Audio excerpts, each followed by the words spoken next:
अस्सलामुअलैकुम।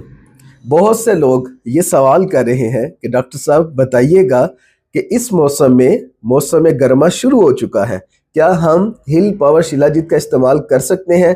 तो मैं उनसे ये रिक्वेस्ट करूंगा कि प्यारे भाई, मैं अपनी पिछली वीडियो में भी बता चुका हूं और बारहा दफ़ा ये कह चुका हूं कि ये एक एनर्जी बूस्टर है, ये पावर बूस्टर है।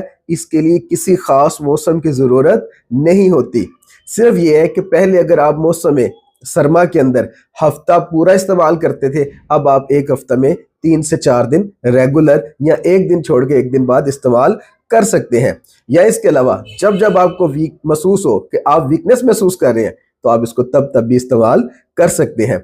और बहुत से लोग तो शिलाजीत के नाम से ही डर जाते हैं। खुदारा इस जिन को उतार दें, ऐसा कुछ भी नहीं है। जब तक आप इसको इस्तेमाल नहीं करेंगे, आपको इसके फवायद का बिल्कुल पता नहीं चलेगा। बहुत शुक्रिया।